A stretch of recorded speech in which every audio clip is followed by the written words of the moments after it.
Hello student. आज हम लोग डिस्कस करेंगे energy stored in capacitor and energy density.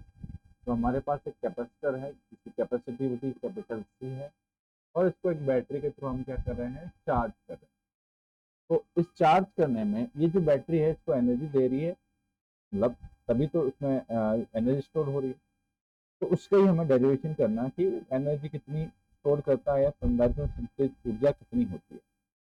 तो ये बैटरी मान लो किसी टी समय पर, किसी टी टाइम पर इसने जो चार्ज दिया है उसको, पहले इनिशियल में 0 था, लेकिन इसने किसी समय पर इसको 2 चार्ज दिया। अब और इसको DQ चार्ज और देना चाहते, तो पहले वाला चार्ज इसका अपोज करेगा। तो इस बैटरी को क्या करना पड़ेगा कि इसके अगेंस्ट वर्क करना पड़ेगा। जो वर्क करना पड़ेगा वही हम पोटेंशियल एनर्जी के रूप में स्टोर होगा। तो ये हमें ड्राइव करना है। तो इसी टी टाइम पर चार्ज ऑन कैपेसिटर, ये है स्मॉल क्यू। अब हम लोग देना चाहते हैं DQ चार्ज मोर गिवन, हम लोग इसको और देना चाहते हैं DQ चार्ज। तो वर्क डन कितना करना पड़ेगा? तो वर्क डन होगा DW is equal to DQ into potential V। उस समय पोटेंशियल कितना था? V potential. पोटेंशियल भी चेंज होता रहेगा, बट मान रहे हैं कि V पोटेंशियल। हम जानते हैं कि Q इज इक्वल टू क्या होता है, कि V होता है। तो V क्या हो जाएगा बच्चों? Q by C। ये इसमें पुट करते हैं। तो D W is equal to क्या हो गया?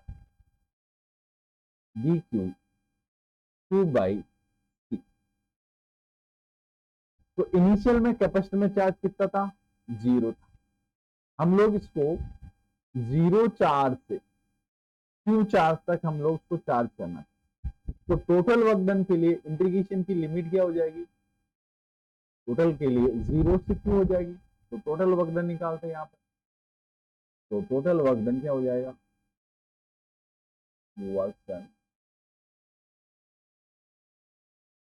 W इज इक्वल टू 0 से लिमिट Q, ये Q/C D.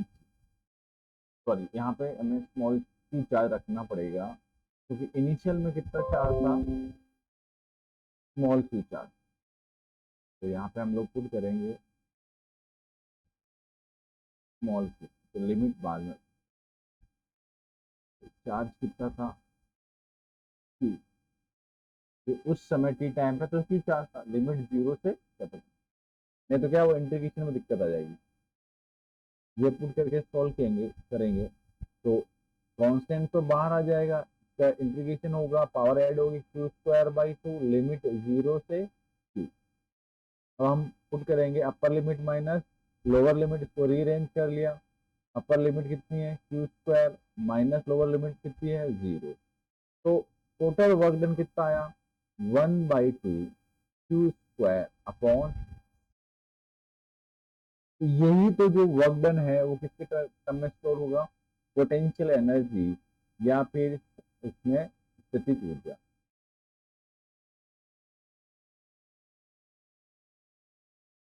Capital U is equal to कितना हो गया?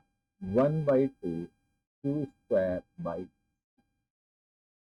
तो ये एक हमारा फॉर्मूला आ गया पोटेंशियल एनर्जी। अभी हमें क्या करना है, इसको दूसरे फॉर्मूले में हमें चेंज करना है। जानते हैं कि Q इज इक्वल टू क्या होता है? TV। इसमें पुट करते हैं तो U बिकेम हो जाएगा, इसमें पुट किया 1/2 Q is equal to C² B² square हो जाएगा C। तो ये C से C कट जाएगा। तो फॉर्मूला क्या हो गया? U is equal to 1/2 CB²। ये हमारा एक पोटेंशियल एनर्जी का दूसरे टर्म्स का फॉर्मूला। अब तीसरा एक और फॉर्मूला बनेगा, क्योंकि देखो वेरिएबल कितने हैं, एक तो है Q है, C है और V। तो फर्स्ट फॉर्मूला किसके बीच में? Q और C के। सेकेंड फॉर्मूला किसके बीच में? C और V। तो लास्ट कौन सा बचा? Q और V, तो C को एलिमिनेट करना पड़ेगा। तो C इज इक्वल टू क्या होगा, Q is equal to C V होता है, तो C इज इक्वल टू कितना हो गया बेटा, Q बाई V। तो पुट करेंगे 1/2 Q बाई V, और इधर क्या बचेगा, V स्क्वायर, एक V से V कट जाएगा, तो फॉर्मूला आया पोटेंशियल एनर्जी का 1/2 Q इंटू E। ये तीन फॉर्मूला है, तीनों पोटेंशियल एनर्जी क्या है, इसमें कैपेसिटर में एनर्जी के, इनको मैं वापस से लिख रहा हूं और इसको आपको याद रखना है। 1/2 CV स्क्वायर, आपको ये याद रखना ज्यादातर। दूसरा है 1/2 QV, और थर्ड वन है 1/2 Q स्क्वायर बाई C।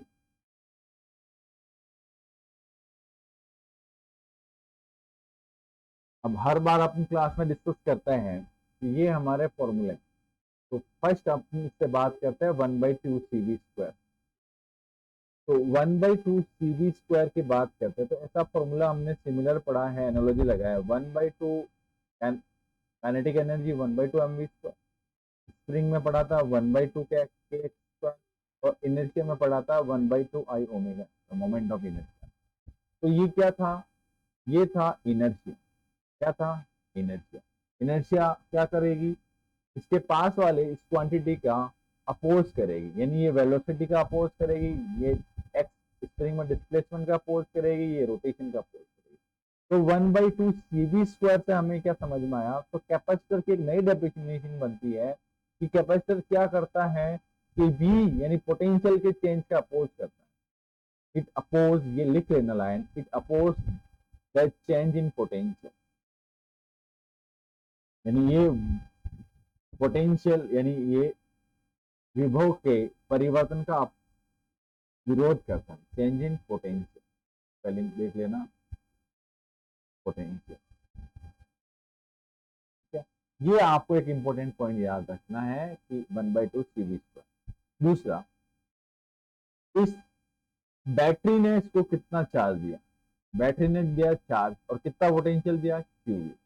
तो बैटरी ने एनर्जी कितनी दी बेटा, QV, बैटरी ने एनर्जी कितनी दी, QV। तो आपको कितनी मिलेगी, 1/2 QV, तो आधी एनर्जी कहाँ चले गई। दूसरा पॉइंट ये आपको याद रखना है कि बैटरी ने एनर्जी कितनी दी, एनर्जी सप्लाई कितनी की, QV, और कैपेसिटर के पास कितनी मिली, कैपेसिटर के पास मिली 1/2 QV।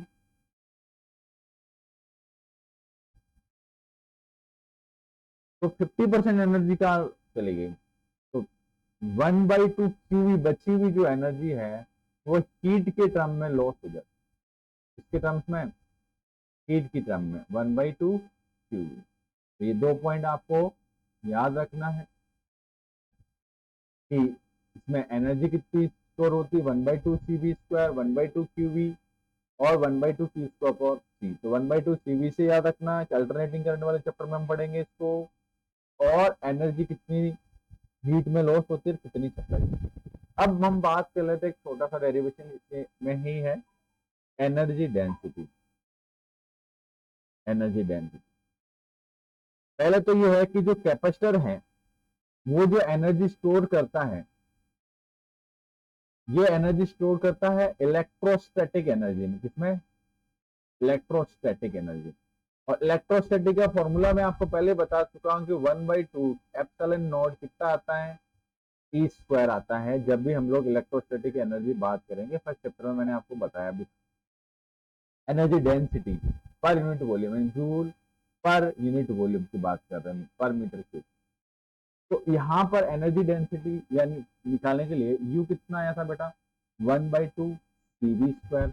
और कौन सा कैपेसिटर ले रहे हैं, पैरेलल प्लेट कैपेसिटर, और पैरेलल प्लेट कैपेसिटर का फॉर्मूला क्या होता है, 1/2 C का फॉर्मूला होता है epsilon not A upon D।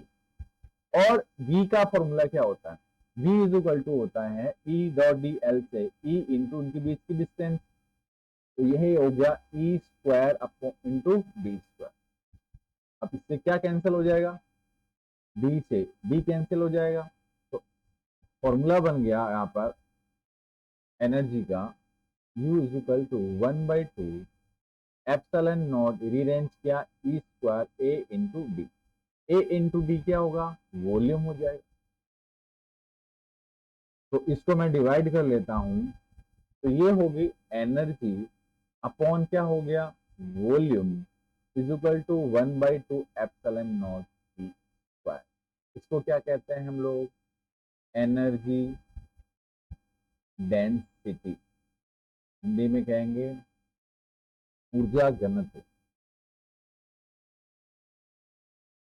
तो ये इसका फॉर्मूला आता है, तो इसको स्मॉल यू से लिखते हैं, कितना आया 1/2 एप्सिलॉन नॉट ई स्क्वायर। तो ये इसका एनर्जी डेंसिटी का फॉर्मूला, 1/2 एप्सिलॉन नॉट। तो ये आप पर एनर्जी किसकी टर्म में स्टोर होती है, इलेक्ट्रोस्टैटिक एनर्जी के रूप में। कैपेसिटर में जो एनर्जी स्टोर होती है वो किसके रूप में स्टोर होती है, इलेक्ट्रोस्टैटिक की एनर्जी के रूप में स्टोर होती है। तो हम पहले ही पढ़ चुके हैं, जहां जहां इलेक्ट्रोस्टैटिक की एनर्जी आएगी वहां पर फॉर्मूला क्या आएगा, पर यूनिट वॉल्यूम पे 1/2 epsilon not E square. Capacitor energy कितनी स्टोर करता है, अगर आपको सीवी की टर्म्स में बताना है तो इस तरीके से बताना है, और आपको बैटरी से रिलेट करके बताना है तो आपको ये फॉर्मूले बताना है, और energy density per unit volume में बताना है तो आपको ये डेरिवेशन करना है। आई होप दैट आपको समझ में आया होगा। Thank you.